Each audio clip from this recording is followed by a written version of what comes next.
Buenos días, de verdad un placer poder estar acá, poder informar a la población, felicitarlos por este nuevo espacio que continúa informando a la población salvadoreña. Yo creo que el poder llevar todos estos acontecimientos que están sucediendo en diferentes aspectos y más como es el tema de salud es muy Sí. vital para la población. Ministro, tal vez un poquito actualizar, los diputados aprobaron la ley Nacer con Cariño, es un proyecto que impulsó la señora primera dama Gabriela de Bukele, y esta semana, hace un par de días, se presenta la ley Crecer Juntos, y el Ministerio de Salud será una de las instituciones que va a comparecer a la Comisión de la Familia, Niñez, Adolescencia para poder dar sus aportes. De hecho, después del Ministerio de Educación, Ciencia y Tecnología, será el Ministerio de Salud el que llegue a, me imagino usted tendrá que comparecer a la comisión.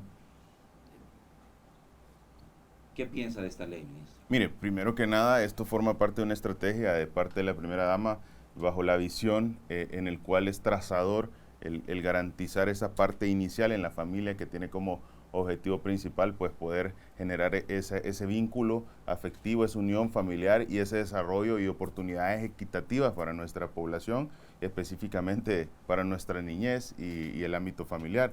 Entonces, todo parte de la política, ¿verdad? O del concepto de poder brindar esa atención o esas oportunidades equitativas a toda la niñez, incluso en general a la familia, desde previo al nacimiento hasta los 8 años de edad. Y esto se engloba en la política que ahora está como un anteproyecto de ley, el anteproyecto de ley Crecer Juntos. Ahora, ¿qué es el inicio de toda esta política? Pues el inicio de todo esto es el parto, y eso es Sí, cómo así inicia sí, la ley primero de Nacer con Cariño. Entonces, de esta manera nosotros lo que estamos observando es cómo se integra una estrategia trazadora y cómo el Ministerio de Salud, el Ministerio de Educación tienen esa integración para poder garantizar esas oportunidades equitativas. Es bien difícil cuando hay situaciones en las cuales en el territorio todavía nuestra niñez no está teniendo las mismas oportunidades en el ámbito educativo, en el ámbito de salud, en muchos ámbitos, incluso sociales, como podrían tenerlo ciertas personas que están o ciertos niños que están en las zonas de las ciudades o en las zonas más densamente pobladas. Entonces, esta ley implica el poder acortar esa brecha y el poder garantizarle a toda la población que tenga las mismas oportunidades. ministro, hay como una polémica en el sentido de que porque esta ley va a sustituir a la ley Lepina. Bueno, desde algunas voces en la misma Asamblea Legislativa, diputados señalan que es muy poco tiempo, además, porque se ha planteado la Comisión de la Familia 2 semanas para poder aprobar una ley con 300 artículos, aunque yo revisaba y definitivamente son solo de instituciones de gobierno, 8 instituciones en las que se incluye el CONA, la Fiscalía. Entre entidades internacionales también está el Fondo de las Naciones Unidas para la Infancia, EDUCO, Save the Children, el Fondo de la Población de las Naciones Unidas, magistrados de niñez y adolescencia, magistrados de familia, representantes del Consejo Superior del Trabajo. Va a ser una amplia consulta. Eh, ¿Cree usted que, como algunos diputados de Nuevas Ideas, la diputada Suez Callejas, que es momento de llevar al país hacia nuevos derroteros con una ley un poco más vanguardista, porque ya la ley Lepina no estaba cumpliendo con las funciones que se debían, que es lo que se venía argumentando? Al 100%, definitivamente nosotros necesitamos una herramienta en la cual se le permita a toda la niñez, a toda la familia esas oportunidades, y definitivamente la ley estaba prácticamente obsoleta, una ley que no contemplaba un montón de situaciones que en el día a día y los diferentes problemas que enfrentaba la población no podían ser resueltos. Entonces, habían temas tan importantes en las cuales pues ante situaciones difíciles para la población y para la población y la niñez específicamente, no se tomaban en consideración al grupo más vulnerable, sino que se defendían incluso derechos que debían de ser derechos no prioritarios para la infancia. Entonces, en este sentido, creemos muy firmemente que esta ley contempla todo lo que se necesita y, por supuesto, de esta manera se puede brindar ese acceso. Sabemos que ha sido por años difícil estas oportunidades para nuestra niñez, pero ahora con esta nueva ley definitivamente se va a cubrir todo lo necesario. Sí. Bueno, los aportes del ministerio en relación a crecer juntos, ministro, y las responsabilidades también que va a tener el ministerio dentro de esta ley, parece que están bien definidas, ¿verdad? Están bastante definidas, pero recordemos que la parte inicial en la ley Nacer con Cariño tiene que intervenir más que todo el Ministerio de Salud, y en la parte de posterior al nacimiento ya tiene que ver más una integración con educación. Sin embargo, ese lazo entre la salud y la educación en el recién nacido, posteriormente en todas sus etapas del desarrollo infantil temprano, es muy prioritario. Entonces, todo está enfocado en un desarrollo infantil temprano para nuestra niñez adecuado. Sí, es importante estar actualizados. Uno de los puntos claves es, hemos observado cómo en este momento veníamos una disminución de casos hasta llegar a 3, 4 pruebas positivas por día. Hoy hemos tenido un incremento en los últimos días de los casos positivos. Sin embargo, no estamos observando ingresos hospitalarios, y esto es un buen punto a tener en consideración. Pasamos de tener prácticamente una cantidad mínima, ahora está reportando para el día 5 cerca de este mes, cerca de 185 casos confirmados por día. Es una cantidad bastante pues baja en consideración con lo que ha sucedido en ocasiones anteriores, pero también es un periodo normal entre la transición de una enfermedad que ha sido pues una pandemia a una enfermedad que viene a ser una endemia. El virus del coronavirus se va a volver parte de los paneles de virus que circulan en el día a día en los territorios, y definitivamente cada vez podemos observar que hay periodos del tiempo donde elevan y disminuyen la cantidad de contagios de ciertas enfermedades. Ejemplo, el de la influenza. En estos periodos de invierno o periodos lluviosos es normal que tengan un incremento las influencias, y es donde vamos generando esa variabilidad y se conoce para tomar medidas pertinentes. Ahora, el hecho de tener este incremento no quiere decir que hemos tenido ingresos hospitalarios. En este momento tenemos aproximadamente 20 pacientes ingresados intrahospitalariamente, y tenemos un buen punto a tener en consideración. De estos 20, tan solo uno bajo ventilación mecánica invasiva. Esto nos puede expresar un panorama. Bueno, el mes anterior fue el mes con menos letalidades. De los 31 días del mes de mayo hemos tenido 27 días sin letalidades, y es un buen pronóstico el que se viene viendo en el país debido a todas las acciones que se dieron de manera articulada con el equipo del presidente Bukele. Ministro, ¿qué significa el concepto que usted plantea, transición a una enfermedad endémica? Le quiero hacer esta pregunta sumando otro escenario, que es el escenario de la Organización Mundial de la Salud, que el pasado 15 de mayo, si no me acuerdo, entre el 15 y el 20 de mayo, advertía el representante de la Organización Mundial de la Salud que la pandemia COVID-19 está lejos de terminar, decía él. Entonces, nosotros estamos hablando de pasar de pandemia a endemia. O sea, ¿qué significa eso, ministro? Para que podamos ir entendiendo cómo es ese concepto de transición. Importante el concepto. La endemia es una enfermedad que se observa específicamente en ciertos territorios, en ciertos países, y que vuelve a ser rutinario. ¿Eso qué quiere decir? Que año con año estamos observando la misma enfermedad, año con año estamos observando que en un periodo del tiempo en ese país, en esa región, vamos a observar incrementos o presencia en este caso, de esta enfermedad. Entonces, inicialmente vimos cómo el COVID-19 no existía en ninguna parte del mundo. Entonces, cuando sale y se hace masivo, esto se llama, bueno, inicialmente la pandemia. Y luego esta pandemia no se va, sino que esta enfermedad no se retira de los territorios, sino que queda implícita, circulando como parte de un virus respiratorio, al igual que el de la gripe, de la influenza y todo. Entonces, esto es conocido como una enfermedad endémica, una enfermedad que ya forma parte como el dengue, como el chikungunya, como el Zika, que sabemos nosotros que hay como las enfermedades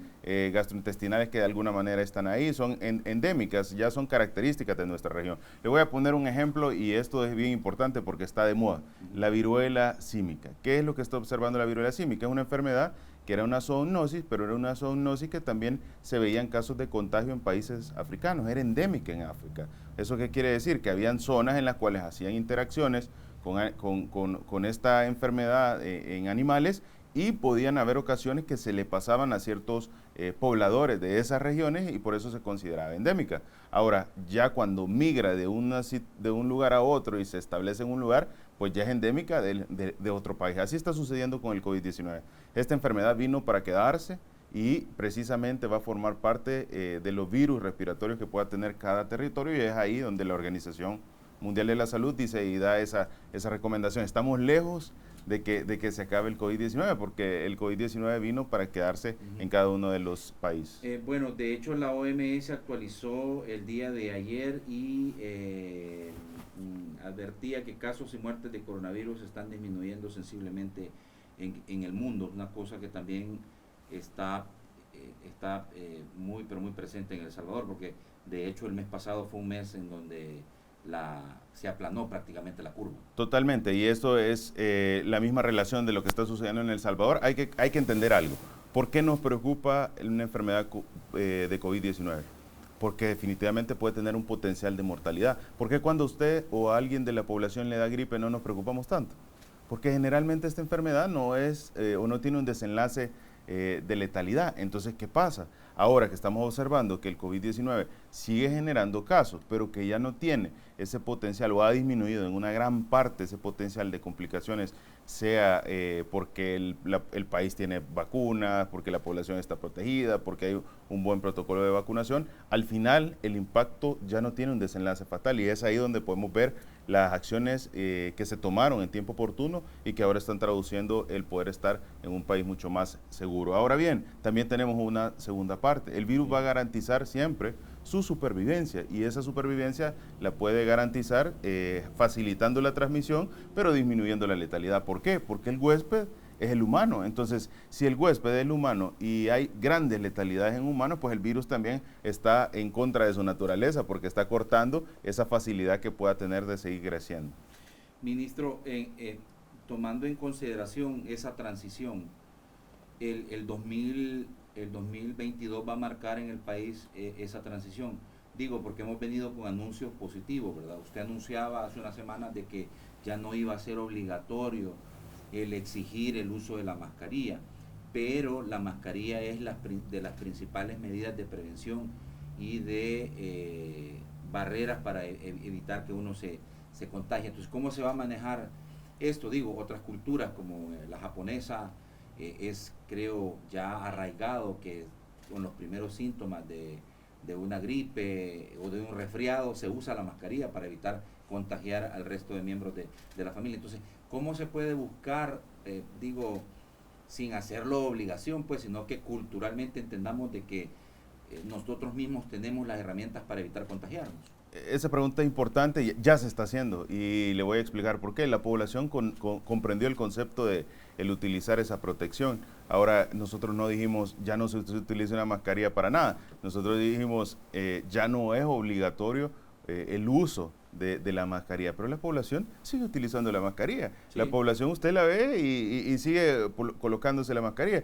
Yo le apuesto que si en este momento nosotros en esta entrevista comenzara alguien con una gran tos, con una gran secreción, lo primero que haríamos es sacar la mascarilla y no la ponemos. Sí. Entonces, esa es precisamente la pregunta que usted me está haciendo. Entonces, realmente la población ya lo tiene presente.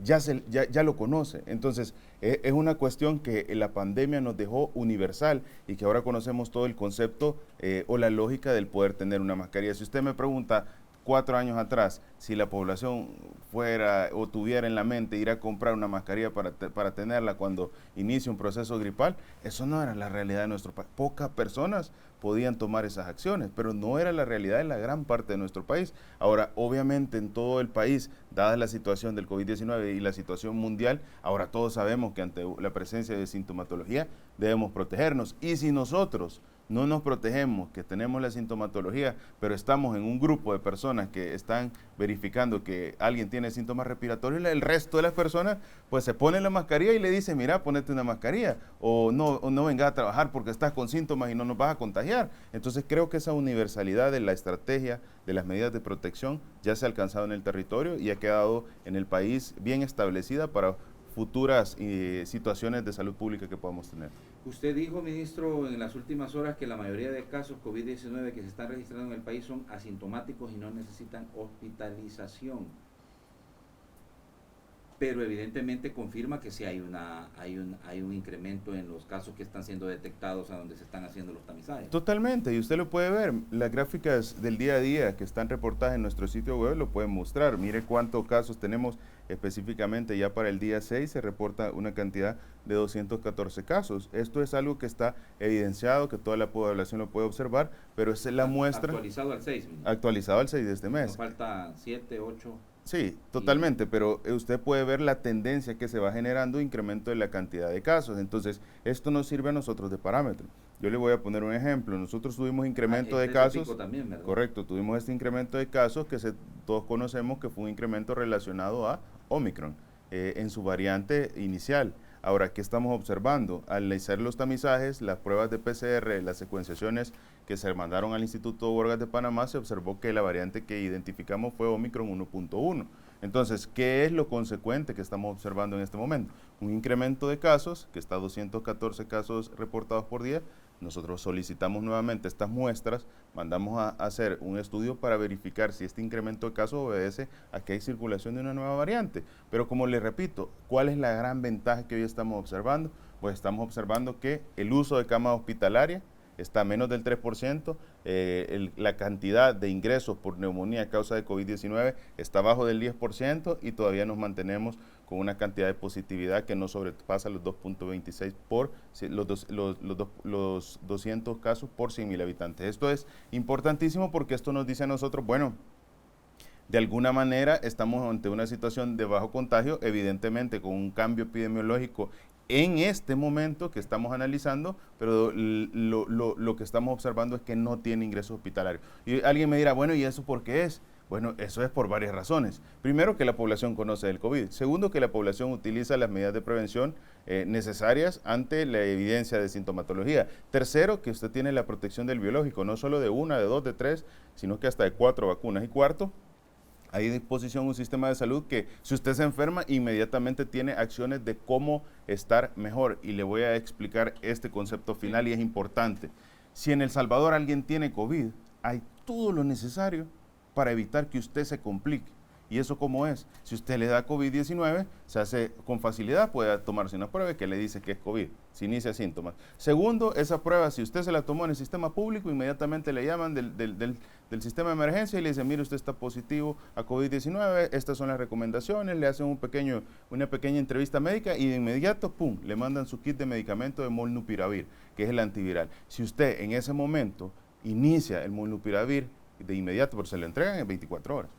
O menos de 24 horas, y usted empieza a tomar el molnupiravir, ya de entrada disminuye todavía aún más el riesgo de tener un ingreso hospitalario y por ende una letalidad. Entonces, solo aquellas personas que no cumplan todo lo que está a disposición en el sistema de salud, pues tendrían mayor riesgo de tener una complicación a causa de COVID-19 en este momento en el territorio. En el kit se está entregando todavía ivermectina.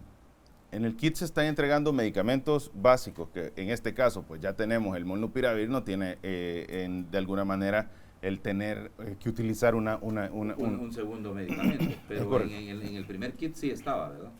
En el primer kit sí estaba porque demostró que disminuía la replicación viral. Ahora, evidentemente, ahora tenemos un antiviral, que ya es el medicamento específico. Científicamente ya está comprobado que es el medicamento específico. Bueno, lo de científicamente, pues también había evidencia científica en el anterior. Sí, claro, entonces, claro, aunque la discusión era el hecho de que se trataba de un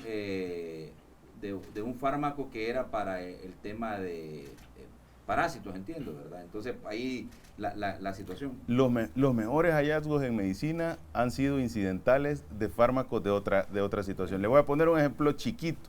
Cuando usted tiene una herida, hay un medicamento fantástico que se llama Sufrexal. Eso tiene ketanserina. ¿Y sabe dónde salió ese medicamento que cicatriza, pero a la perfección? De un medicamento que diseñaron para la presión arterial. Era un medicamento que era antihipertensivo, que usted se lo tomaba y bajaba la presión, pero se dieron cuenta que no era tan eficiente para bajarle la presión arterial. Pero cuando se lo ponían en pomada, sí facilitaba la cicatrización porque generaba una vasodilatación. Entonces, es bien importante el tener presente que a veces desde hallazgos médicos para otras enfermedades surgen los mejores medicamentos para otras patologías. Ministro, de este incremento, de este pico que usted está diciendo y que la gran mayoría son asintomáticos, ¿cómo están los pacientes que están requiriendo atención médica especializada o también ser llevados a hospitalización? Porque me imagino que un porcentaje, y sobre todo aquellos que tienen enfermedades crónicas, sí va a haber necesidad de darles atención especializada. Definitivamente el grupo vulnerable es aquel que padece enfermedades crónico-degenerativas, hipertensión, diabetes, problemas pulmonares. Estos tienen mayor riesgo. Sin embargo, de los 20 pacientes que se están observando, como repito, actualmente en todos los hospitales COVID tenemos cerca de 20 pacientes ingresados. Tan solo 5 pacientes están en unidad de cuidados intensivos. Y de esos 5 pacientes que están en unidad de cuidados intensivos, solo uno tiene ventilación mecánica invasiva. Eso quiere decir que solo tenemos a un paciente con un tubo. Evidentemente esas cifras pueden cambiar porque todos los días puede llegar o no un paciente a una unidad de emergencia, pero ¿qué quiere decir? La mayor parte de pacientes que se ingresan solo requieren un apoyo suplementario de oxígeno con una mascarilla, con una bigotera, el cumplir esa vigilancia, el cumplir los medicamentos que están establecidos en el tratamiento médico. ¿Y esto qué quiere decir? No es una variante al momento que nos diga, bueno, es una variante que está generando una gran letalidad o serias complicaciones con el tema. La hospitalización está entonces bajísima. Está bajísima, menos de 3% del uso de cama hospitalaria. Vaya, ministro, y esto creo que es importante, ¿se puede atribuir este incremento a la relajación de las medidas de protección? Para nada, estos incrementos van a ser usuales, es la evolución natural de una enfermedad, la evolución en la cual en ciertos periodos del año pueden haber incrementos y disminuciones de casos, no tiene que ver con las medidas, definitivamente las medidas sirven de apoyo para poder cortar situaciones entre enfermedades infectocontagiosas, pero en este momento pues estamos observando un incremento de casos. Si ustedes analizan lo que sucedió en las últimas pandemias, al inicio siempre está, como decimos, ese primer impacto que es la elevación de casos, pero después se observan posteriormente nuevos incrementos y disminuciones que obedecen básicamente al acoplarse la enfermedad al día a día de un país. Omicron es el que más está circulando. Es en el 100% de las muestras que se mandaron a Panamá eran Omicron. Y esas muestras son tomadas aleatorizadas. ¿Eso qué quiere decir? De diferentes puntos del territorio se solicitan muestras y esas muestras se mandan a analizar. El resultado que obtenemos de esas 100 muestras que se mandaron, todas eran Omicron. No debemos de pensar que estaríamos a las puertas de una quinta ola. Yo creería que nosotros debemos analizar que esto es usual en los incrementos, no podemos prejuiciados a que va a suceder un incremento en el cual se van a topar los hospitales, ¿verdad? Eso muy probablemente que no suceda. Tampoco le podría decir yo, mire, sí, 100% seguro que no va a pasar, pero la posibilidad es bastante mínima. ¿Y están ustedes haciendo el análisis permanente para saber si está circulando otra? Aunque a nivel mundo no se ha hablado, ni la OMS ha hablado de una nueva variante, ¿verdad? Continuamos con todo el análisis, 2.2 millones de PCR realizadas para poder identificar si hay incrementos o disminuciones. Es bien curioso porque nosotros esperamos la recomendación de la OMS ante las variantes, pero ¿de dónde surgen las variantes? Las variantes surgen de que cuando se identifica un cambio o variación en la estructura del RNA del virus, pero que este tiene un impacto negativo en la salud. En el caso de Omicron, ¿cuál era la situación que cambiaba en su estructura?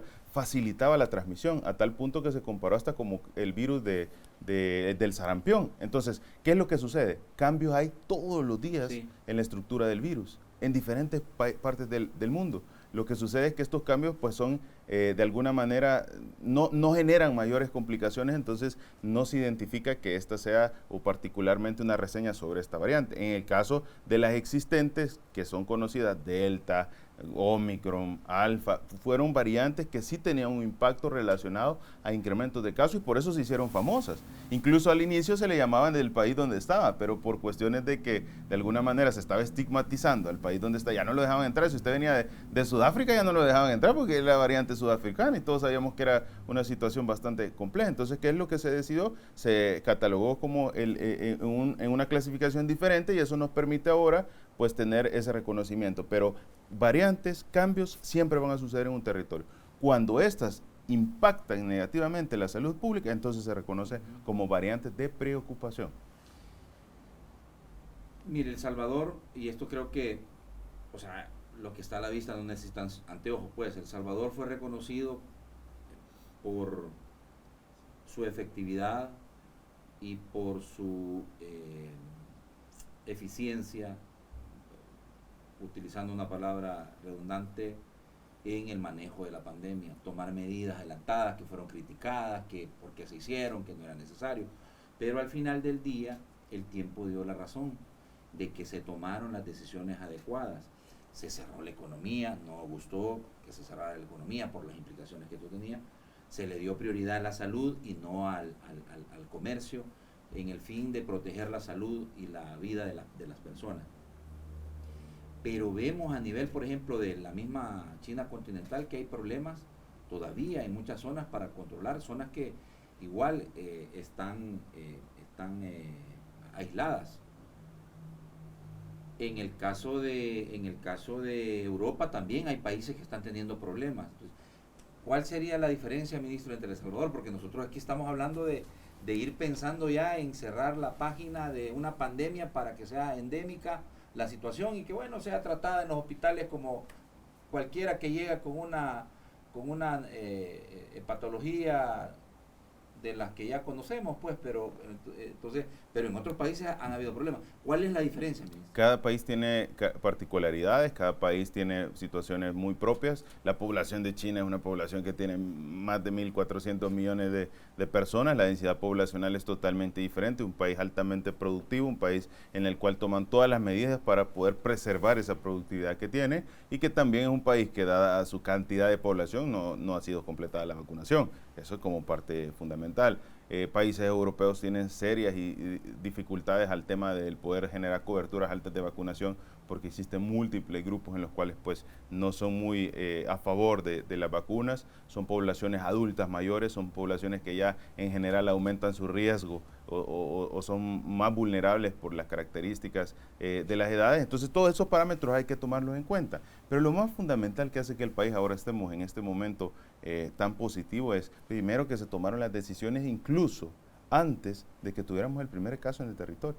Mire cómo ha haber sido la situación que le tocó a países como España y como Italia, que tomaron medidas de contención epidemiológicas cuando tenían topados los hospitales de COVID, cuando tenían a los médicos ya enfermos e incluso utilizaron a otras ramas de la salud, odontología, de psicología, para poder atender pacientes, porque ya los médicos estaban enfermos. Entonces, de alguna manera, el país tomó las decisiones en tiempo y eso le permitió estar preparado antes de que tuviéramos en la región un caso. Además, los países centroamericanos y especialmente el país El Salvador ha tenido buenas coberturas y una estrategia robusta de vacunación como la que se aplicó en El Salvador, que ha sido reconocida a nivel internacional.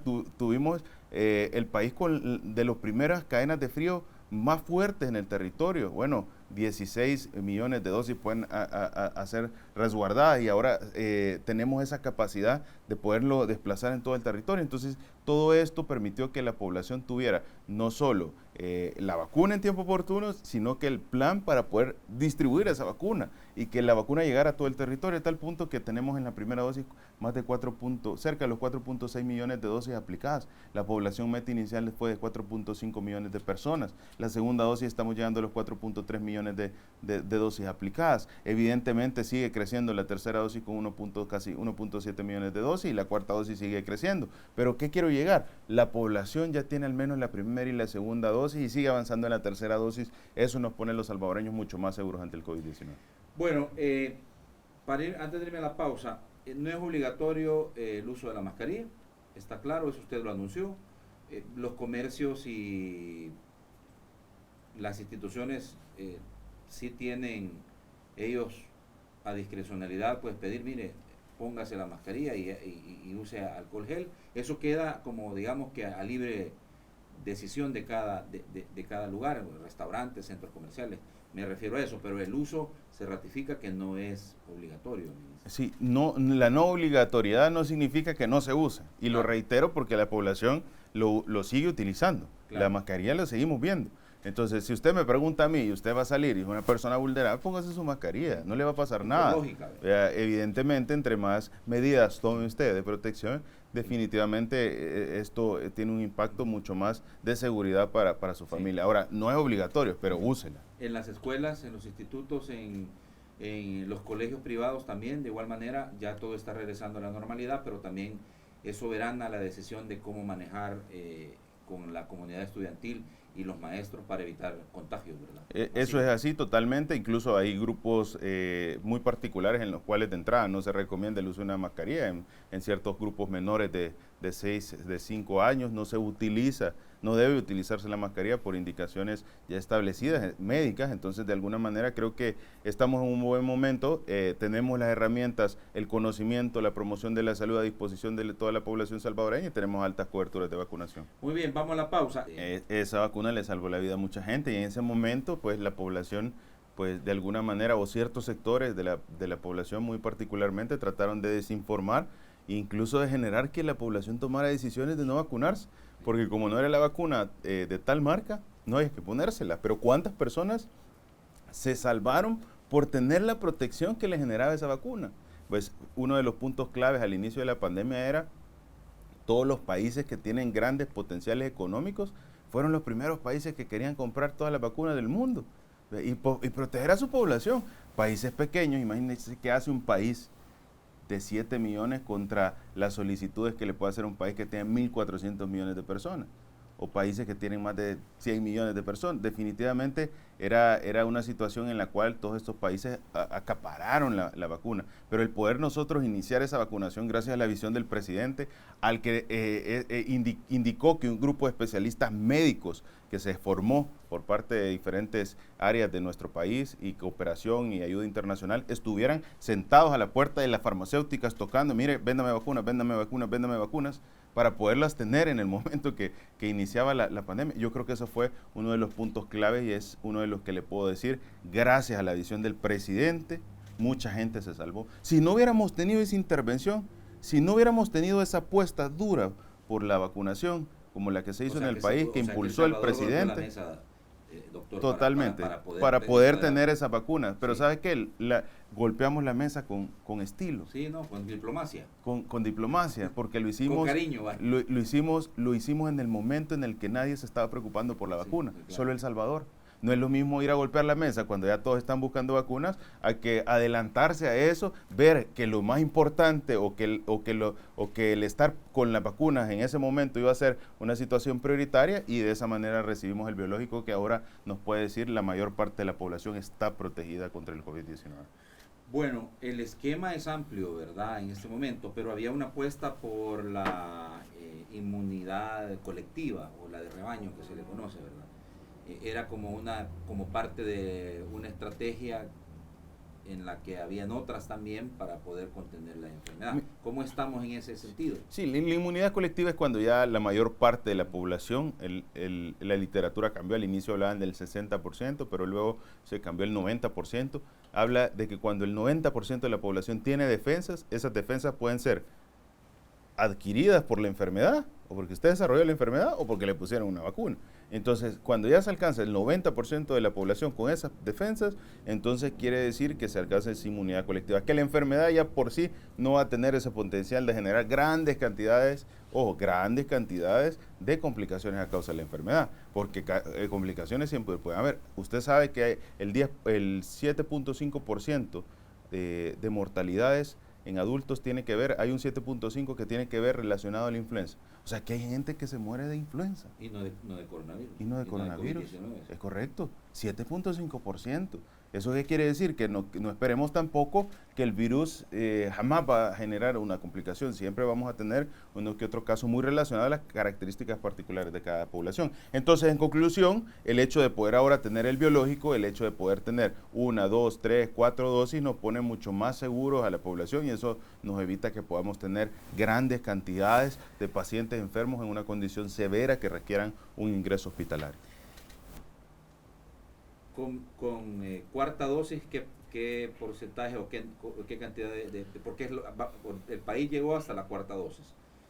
Yo le decía en broma a usted, ministro, si ponen una quinta yo me la pongo, usted me decía, no, ya no, me decía usted. Entonces quiere decir que el esquema va a ser 4 dosis. El esquema llega hasta 4 dosis, lo que nos ha mostrado la evidencia, y le voy a explicar por qué. Cada vez que a usted le ponen la vacuna, a usted está generándole una sensibilidad al componente de la vacuna, que es un RNA, una fracción de RNA. Entonces, en el caso de que sea de RNA, en el caso de que sea virus inactivo y todos los mecanismos de vacuna. ¿Qué es lo que sucede? Cada vez usted está exponiendo su cuerpo para que de esta manera él genere defensa. Entonces, es importante el que estas defensas se generen lo justo y necesario para generarle al cuerpo la memoria, para que él se recuerde. Entonces, cuando usted venga y se tope con el COVID, entonces su cuerpo se acuerda y dice, este es COVID, entonces voy a hacer defensa. Y él ya tiene las herramientas para producir defensa. Entonces solo necesitamos la dosis ya establecida, que pueden ser las 4 dosis, que recomienda para poder al cuerpo generarle ese incremento de las defensas. Lo importante son el poder tenerlas en el momento oportuno, el poderlas tener antes de que usted tenga un contagio y el poder tener las defensas lo más alto posible. Si usted se pone la primera dosis, definitivamente usted reducía la posibilidad de tener una complicación cuando estábamos ante una población virgen, ante el COVID-19. Nadie había tenido COVID-19. Entonces la persona que tuviera la vacuna puesta ya tenía menos posibilidades de enfermarse que el que no tuviera. El que tenía la segunda era mucho menos posibilidades porque ya el cuerpo tenía más memoria, ya podía generar más defensas y así consecuentemente. ¿Dónde surge la recomendación de utilizar una tercera y una cuarta dosis? Esta surge para potenciar la memoria. El cuerpo ya sabe cómo hacer defensa con la primera y la segunda, pero con la tercera genera que el cuerpo puede incrementar la cantidad de defensas que hace. Y esa es la gran ventaja. Entonces, cuando usted se pone la tercera dosis, ya su cuerpo ya tiene la capacidad de defenderse ante el COVID. Muy probablemente usted no se va a complicar. Pero si usted se pone una tercera o una cuarta dosis, su cuerpo va a generar una gran cantidad de defensa que puede ser incluso que usted evite estar ingresado a un hospital porque ya su mismo cuerpo resolvió. Su mismo cuerpo solucionó con las defensas y de alguna manera eso disminuye las posibilidades de complicaciones. Si hablamos de universo, de cantidad de personas, ministro, en la cuarta dosis, ¿cuánta gente, cuántos salvadoreños tienen ya la cuarta dosis? Estamos llegando ya a cerca de 260,000 cuartas dosis aplicadas. Obviamente siempre disminuye el apego, siempre, y eso es importante, siempre disminuye el apego. Cuando usted va al médico y le da el medicamento, usted se lo toma los primeros días, ya después no se lo toma. Entonces, eso es apego al tratamiento. O sea, se puede interpretar como un desgano de la gente. Ya no tengo que ponerme la cuarta. Se clasifica y se define como ya no existe el mismo apego al tratamiento. Entonces, en ese sentido, y así como usted lo dijo en esas palabras muy congruentes, definitivamente eso vamos observando, pero está a disposición, más de 300 puntos para que la población pueda llegar sin inconveniente a poder recibir su vacuna, al poder protegerse. Estamos creciendo con la tercera dosis, 1.7 millones de vacunas, pero lo importante es que la mayor parte de nuestra población ya está protegida. Yo le voy a poner un ejemplo porque siempre se trata de encontrarle el lado más negativo. Sí. Pero le voy a explicar. Regularmente siempre vemos las cosas negativas. Es correcto. En todo. Pero ¿por qué es importante este ejemplo que le voy a poner? Nosotros nos estamos vacunando para no tener complicaciones por COVID-19. Sí. Estamos claros. Pero si usted ya tiene la meta inicial que se definió porque son vulnerables y porque tienen que tener una complicación, 4.5 millones de salvadoreños, con una primera, una segunda dosis puesta, porque eso ahí está la evidencia, los datos y todo eso. Y usted le pregunta a cualquiera, y si preguntamos aquí casi todos tenemos la vacuna. Yo esperaría que todos la tengamos, pues, y si no me lo llevo de aquí a la unidad de salud a ponerse. Pero ya la mayoría la tiene. Yo tengo las 4. Ya tiene las 4, pero sí. Pongámosle que ya tengan la mayoría, al menos la una, y vemos que los ingresos hospitalarios están mínimos. ¿Eso qué quiere decir? Que el objetivo de la vacunación se cumplió, porque usted ya no tiene pacientes ingresados. Eso quiere decir que los pacientes están protegidos. Ahora, todos los pacientes siempre pueden escuchar las recomendaciones de aplicarse. La interpretación que se puede hacer desde el estricto concepto de la salud es de que no está llegando gente a los hospitales porque aunque se esté enfermando, las vacunas se convirtieron en una barrera y eso impidió que llegara a necesitar atención médica especializada. Es la interpretación. Es correcto, es correcto. Esa es parte de las situaciones que ha hecho que estemos en este momento. Parte porque también hay otras situaciones que complementan, pero la prioritaria es lo que usted nos está mencionando. Ahora, ministro, mire, hay una gran discusión sobre el tema de qué vacuna ponerme, si soy hipertenso, soy diabético, si tengo insuficiencia renal, si tengo problemas cardíacos. Entonces, ¿qué es lo que? Porque regularmente vamos y consultamos a nuestro médico de cabecera y le preguntamos, mire, ¿usted qué me recomienda? Mire, póngase tal vacuna. Entonces, ¿cómo se debe manejar esto? Solo le voy a resumir en 2 puntos separados y eso es fácil. Por un lado, las vacunas se formularon con 3 indicaciones. La primera es que tuvieran una eficacia de más del 50%, 50, no 99, 50. Segundo, que su beneficio fuera costo eficiente. Y tercero, que los efectos positivos fueran superiores magistralmente contra los efectos negativos. De ese concepto que emite la Organización Mundial de la Salud, todos los fabricantes de vacunas lo hicieron. Ahí surgieron todas las marcas y todo de vacunas que conocemos. Entonces, ¿qué quiere decir? No existe que esta vacuna sea mejor que la otra. Con solo que haya cumplido esos 3 preceptos, ya la vacuna es una vacuna eficiente, una vacuna que lo va a proteger. Si usted me pregunta a mí cuánto es el porcentaje de efectividad de la vacuna de la influenza, yo le voy a decir, ni me lo va a creer, 70%. No es ni siquiera el 99%. Y todos nos ponemos la vacuna de la influenza. Nadie anda pidiendo, mire, pero yo quiero otra. No, todos se ponen la vacuna de la influenza y tiene 70%. Y del HN, Entonces, H1N1. es correcto. Entonces, como podemos ver, esos 3 conceptos se conservaron. Entonces, usted lo más importante que puede hacer, no se preocupe si esta es una vacuna u otra vacuna. Póngase una vacuna que esté, pues por supuesto, que le genere las defensas porque no se vaya a complicar del COVID. Puede tener otras complicaciones de salud de las enfermedades, pero si usted tiene la vacuna no se va a complicar de COVID. Y el otro gran concepto, y esto sí es importante, por eso siempre la vacuna se le indica a un médico, pues, o sea, hay una indicación médica, hay un concepto de cuál persona va a recibir por grupos etarios y todo que vacuna. Y el otro gran concepto es que las personas que tienen inmunosupresión no pueden recibir vacunas de virus atenuados, virus inactivos, porque podría generar que la persona por su condición de inmunosupresión desarrolle la enfermedad de la vacuna. Pero esos son los 2 grandes conceptos, entonces la población se puede vacunar sin inconveniente y por eso siempre le preguntan si usted padece ciertas enfermedades y todo, pero en general todas las vacunas que nosotros tenemos tienen ese potencial. El otro debate, ministro, es los niños, los padres, bueno, me pongo de ejemplo, nosotros hasta el último momento y hasta cuando ya la institución educativa dice no tiene que regresar porque definitivamente es uno de los pocos que se ha quedado en casa, nosotros insistíamos en que no se vacunara, pero nos dicen tiene que regresar, entonces hay que vacunarlo, entonces lo vacunamos. Nosotros no queríamos que se vacunara, pues, pero al final tuvimos que hacerlo. Pero hay un debate, la gente también dice, bueno, necesitan los niños vacunarse, no necesitan vacunarse. Yo creo que ese debate ha surgido de desinformación y le voy a explicar por qué, porque esto se ha alimentado de ciertos sectores que han generado desinformación. Es como cuando iniciamos con los adultos mayores. No se pongan la vacuna, no se pongan la vacuna, no se pongan la vacuna. ¿Cuántas personas hubieran fallecido si no se hubieran colocado la vacuna? Pues esa misma desinformación está sucediendo en la población pediátrica. Nosotros como país no somos el que ha hecho el estudio que recomienda el vacunarse. Mire, hay países, hay entidades reconocidas que dan los avales internacionales para que usted pueda decir si una vacuna se puede utilizar o no. No son palabras que yo diga, nosotros utilizamos evidencia. ¿Y qué es lo que la evidencia ha dicho? Que las personas menores de edad deben de protegerse también y que se deben de colocar las vacunas. Entonces, ¿qué es lo que está sucediendo? Que los vacunamos a nuestros niños, si los vacunamos somos un país muy apegado a las coberturas de vacunación y eso hay que recalcarlo, porque hemos identificado que las vacunas salvan. Por eso somos apegados como país a la vacunación. Les ponemos las vacunas del esquema regular, pero no le quiere poner la del COVID. Entonces, deme una explicación científica cómo le pone todo el otro esquema de vacunación, pero la de COVID no se la pone. Sí. ¿Cuál es la diferencia? La desinformación que le han generado. La desinformación que le han generado. Ahora en específico se está colocando para los niños. Virus inactivo. Sí, pero una marca en específico. La de virus inactivo, que es Sinopharm. Esta ha tenido muchos estudios en menores de edad y le vuelvo a repetir lo anterior. Usted le coloca a los niños el esquema regular y el esquema regular todas son virus inactivos.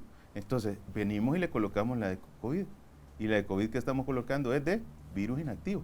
Entonces, lo que estamos haciendo es lo que protege, lo que tiene evidencia y respaldo. Y alguien dirá, pero es que es China. Sí, mire, pero esta vacuna china es la que usaron en Emiratos Árabes Unidos. ¿Usted cree que un país con esa potencia económica tan fuerte como Emiratos Árabes Unidos hubiera utilizado una vacuna que no fuera del nivel que tenía que ser?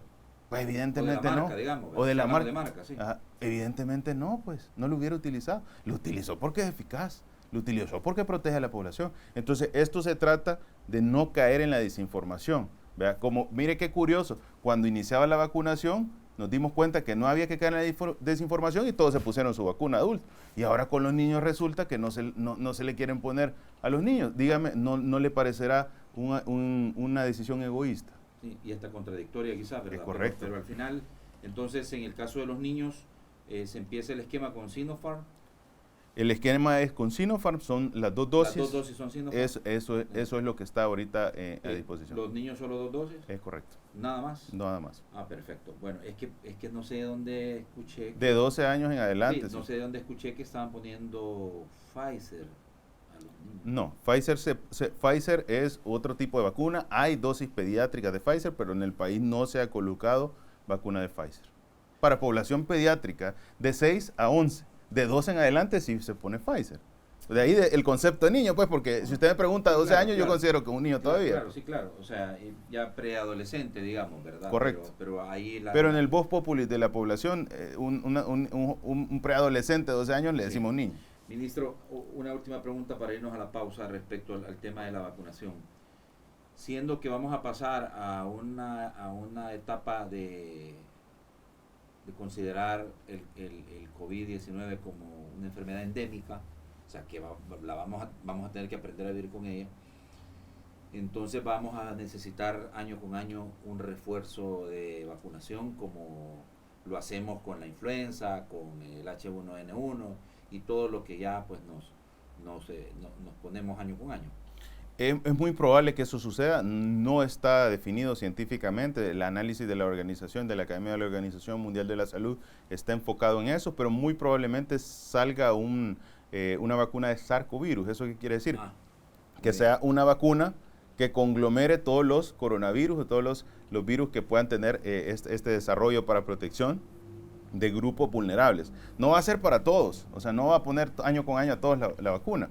Es como el de la influenza. Usted se lo pone a grupos vulnerables. Entonces, en eso se está estudiando. Todavía no tenemos como un resultado final ni una recomendación que se tenga sustento de evidencia científica, pero en el momento que esté, definitivamente El Salvador va a contar con ella.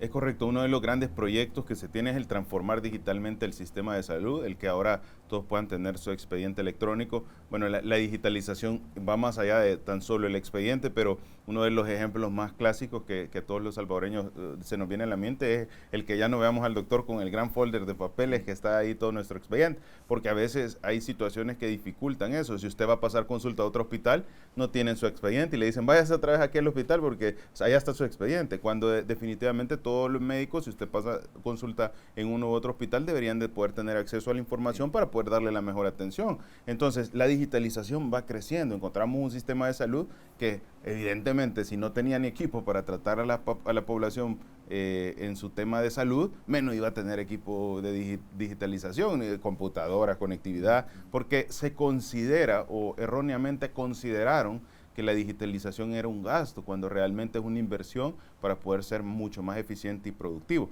Ahora, dígame qué parte de la población ahora no identifica que el tener ciertos dispositivos de tecnología le facilitan la vida en muchos aspectos, desde que usted lo analice desde su celular hasta un montón de dispositivos que usted puede tener de manera tecnológica que le pueden acortar el tiempo, le hacen la vida más fácil, le economizan hasta en ciertas situaciones. Entonces, esto traduzcámoslo al tema de utilizar la digitalización en el sistema de salud.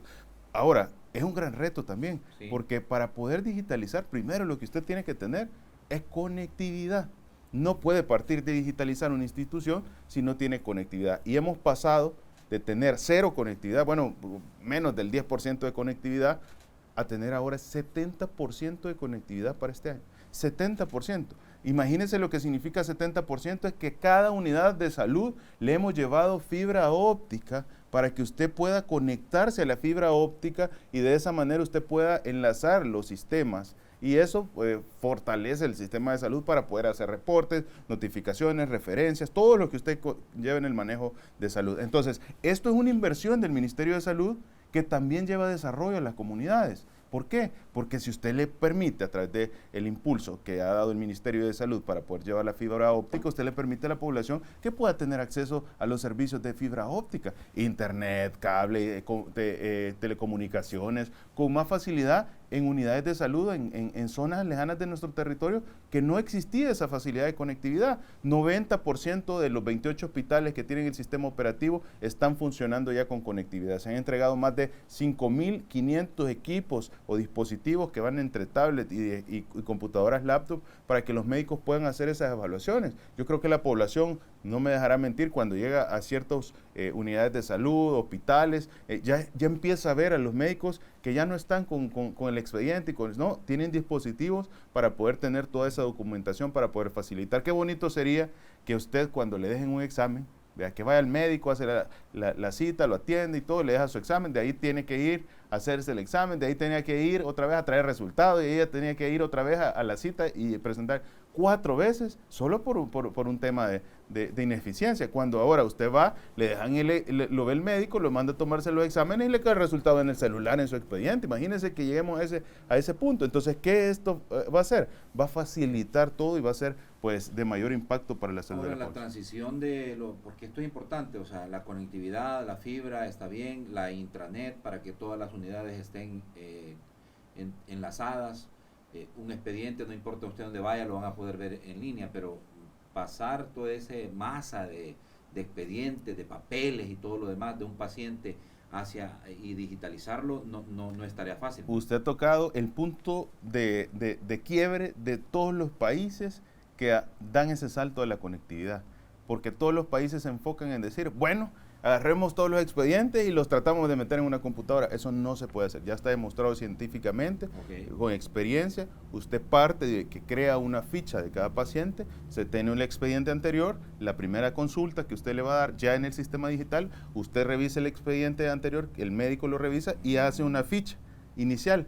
Y toda la información pues queda siempre bajo resguardo, la que tenía en el expediente, pero esa ficha le permite ya ser el punto de partida de su expediente digital. No tiene todo el expediente, claro, pero tiene lo más importante del expediente. El historial médico no está, pero está una ficha inicial. Una ficha inicial. En la digitalización parte de cero usted. Parte de cero en la ficha inicial de los pacientes que ya tenían expediente clínico. Ahora, un nuevo paciente que no tiene expediente llega al sistema de salud, ya no le van a hacer un expediente a mano, se lo van a hacer de un solo digital, ¿me entiendes? Y eso va a permitir que ya no se vaya generando. No se puede entonces pasar toda esa cantidad de papeles a la digitalización. Definitivamente hay que partir de cero. Se puede hacer, pero se demostró que no era eficiente. Al final usted va a tener una cantidad de datos que nadie los va a revisar, entonces de alguna manera debe de seleccionar en pacientes en particular la información en particular. Por decirle algo, un paciente que en este momento está desarrollando una hipertensión severa,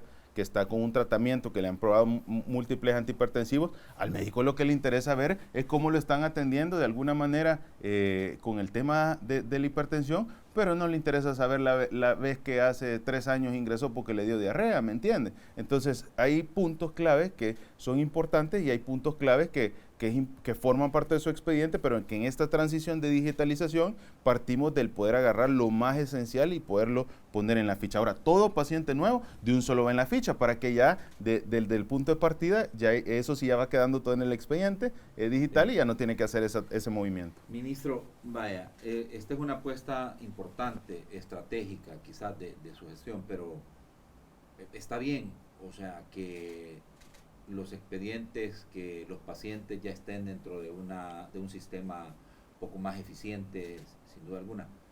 Pero pasemos a situaciones más delicadas, ¿verdad? Que es el tema de, bueno, la cantidad de medicamentos, tienen los hospitales medicamentos, porque teníamos, esto es más viejo que la maña de pedir fiado. O sea, la gente iba, pasaba consulta, miren, lastimosamente no tenemos el medicamento. Y bueno, a la buena de Dios, si tenía, bueno, para comprar algo, no. ¿Esa realidad ha cambiado, ministro? Totalmente, totalmente. Hay abastecimiento en los hospitales. Nunca antes se había tenido el abastecimiento que hoy se tiene. La población lo puede verificar. Siempre suceden situaciones. Recordémonos algo, esto parte de que tenemos almacenes localizados en los cuales llegan todas las adquisiciones de medicamentos, se almacenan y hay un constante movimiento. Usted llega, consume medicamentos, pide más, le mandan y están en eso. Entonces pueden en ocasiones suceder que hay en particular medicamentos que se han acabado en ese momento. Deberían de estar ya en camino. Deberíamos de tener sin que se acaben. Entonces, ¿qué es lo que sucede? En ocasiones ha surgido que nos han solicitado, mire, este medicamento no lo tenemos, entonces nosotros lo identificamos y se lo vamos a dejar hasta la puerta de la casa. Vea, en ocasiones. Hay ocasiones que el medicamento puede haber escasez a nivel mundial. Entonces, ya se trata de sustituir con otro diferente tipo de medicamento porque no hay el medicamento a nivel internacional. Entonces, hay muchos factores a tener en consideración con relación a medicamentos. Y hay otro tercer factor. Mire, hay medicamentos que no están incluidos en nuestro cuadro básico de medicamentos. Puede ser que un médico le deje un medicamento en particular que el sistema de salud no lo tenga, pero no quiere decir que no tengamos un medicamento para poder darle esa atención, solo que no tenemos el medicamento en que de alguna manera el médico de otro, usted fue a consultar a un lugar privado y le dejaron un medicamento. Entonces eso es muy importante el tenerlo en consideración, pero se tiene el abastecimiento como nunca antes se ha tenido y se sigue empujando para poder hacer más eficiente el tema de medicamentos. ¿Equipamiento, ministro? Equipamiento sigue creciendo. Una de las grandes apuestas es el crecimiento de infraestructura para atenciones de enfermedades crónicas importantes, enfermedad renal. Hemos duplicado, triplicado en diferentes zonas. Se están creando ahorita actualmente 3 áreas más que están por inaugurarse para el tema de enfermedad renal crónica. Tenemos también de la mano el crecimiento de la infraestructura hospitalaria para dar atenciones a uno de los puntos más importantes y es la mora quirúrgica. Toda la población se tiene el conocimiento. Mire, me dejaron la cita para la cirugía de la hernia en un año. Eso se ha cortado definitivamente. Las listas de espera se están bajando. Hacemos jornadas rutinarias. Se sigue creando las condiciones, camas, canapés, cortinas bioinfecciosas, equipamiento tecnológico, máquinas de anestesia, bombas infusoras, perfusoras, equipo, insumo médico. Sigue fortaleciéndose nuestra red de hospitales, además de darle el mantenimiento correspondiente a toda la red, pues. Sí, porque eso de que le dejaban consultas a la gente para un año, para 6 meses, eso era una queja constante, ¿no? Era una queja constante que siempre estaba muy prioritaria y ahora estamos disminuyendo con todas las jornadas que se están realizando. Ministro, ¿qué opina usted de una apuesta en el país por una integralidad del sistema sanitario? Estoy hablando del seguro social, el hospital militar, y que no importa, o sea, la apuesta es llevarle salud a la gente, porque de esto no es primera vez que se habla, de una integralidad en el sistema de salud y la colaboración interinstitucional. Mire, yo le voy a explicar con evidencia científica, me parece la mejor decisión y le voy a explicar por qué. La evidencia nos ha dicho que los sistemas de salud fragmentados, que es lo que nosotros tenemos, uno por aquí, otro por allá, no son eficientes.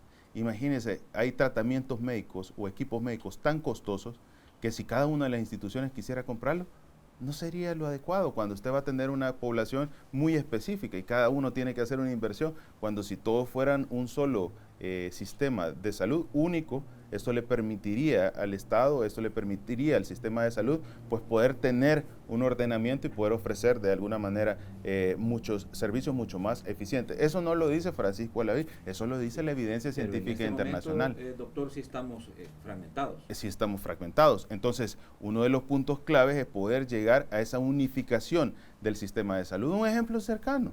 no se vaya lejos, váyase a Costa Rica. La Caja Costarricense del Seguro Social es un sistema en el cual prácticamente ahí está conglomerado casi el 100% de la población. Siempre pueden tener acceso a la atención privada, pero es la Caja Costarricense y la atención privada. No hay por múltiples zonas diferentes sistemas. Entonces, la evidencia ha demostrado que entre menos fragmentado sea el sistema de salud, más eficiente va a ser el sistema de salud. ¿Y usted le está apostando a eso, ministro? Nosotros estamos haciendo todo lo necesario por, en este momento, dar la atención necesaria a la población, pero esperamos ir encaminando en algún momento al poder irle sumando o al poder ir acortando esa brecha que existe en el sistema fragmentado. ¿Eso implica reformas? Mire, eso es una situación que requiere mucha estructura, que va a requerir tiempo, ¿verdad? Pero lo más importante es que vayamos ordenando todo el sistema de salud. Ministro, deje para el final esto, quisiera que lo conversáramos siempre con la franqueza que le caracteriza a usted, y es el tema de el Hospital Rosales, el nuevo Hospital Rosales, y los atrasos que aparentemente ha tenido. Entiendo que va a ser necesario que la Dirección de Obras Municipales intervenga. ¿Cómo está esto? Explicar un poco, ministro, ya como un análisis concluyente de la plática. Mire, el nuevo Hospital Rosales es un hospital que es pues, el hospital más importante del país, y definitivamente tenía o estaba planteado en un diseño inicial sin cumplir las condiciones. O sea, prácticamente hacer un área hospitalaria para no cumplir su objetivo de ser el hospital más importante no tenía ese sentido. Entonces se ha reestructurado todo el hospital para poderlo realizar de la mejor manera y para que contenga todas las necesidades que actualmente el Hospital Rosales tiene, y eso parte del diseño y de la planeación de cada uno de los médicos que trabajan. Y le voy a explicar, si es que quienes han diseñado el hospital o quienes han dado cada uno de sus aportes científicos son los mismos médicos encargados de infraestructura, encargados de las diferentes áreas de la medicina y de otras áreas administrativas y de infraestructura